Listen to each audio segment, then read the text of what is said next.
the Prime Minister has told the Commons that the killing of Osama bin Laden is a strike at the heart of terrorism, but acknowledged his death had important consequences for Britons at home and abroad. Pakistan's coming under pressure to answer questions about how bin Laden lived in the country, apparently unnoticed.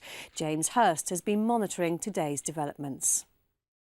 Inside the White House Situation Room on Sunday night, President Obama and Hillary Clinton watched a live feed of the operation that America had been waiting nearly a decade for. Last night, as Americans learned that the United States had carried out an operation that resulted in the capture and death of Osama bin Laden, Last night, President Obama got a standing ovation even from some of his fiercest political critics. An ovation for ending the life of America's most wanted man. In the 80s, he led the fight against the Russian invasion of Afghanistan. Then in the 90s, Osama bin Laden masterminded terrorist attacks against the US. But it was the attacks of September the 11th, 2001 that wrote him large in the history books. And it was those attacks that led directly to US and British troops going into Afghanistan. So with bin Laden now gone, does it change operations in Afghanistan? It's clearly a helpful development. I don't think it'll necessarily change any timetables. There's a huge opportunity to say in Afghanistan that it really is time for the Taliban to separate itself from al-Qaeda.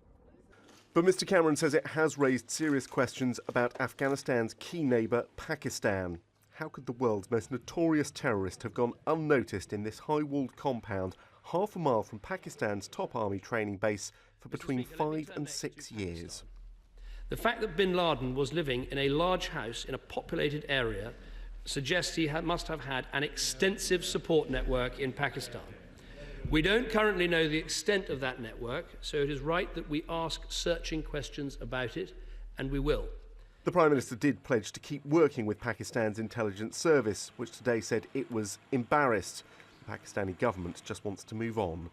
This issue of the Osama bin Laden, it's history, and I think we do not want to keep ourselves mired in the past. Pakistan has sacrificed immensely in this campaign against terrorism. It has been our number one priority.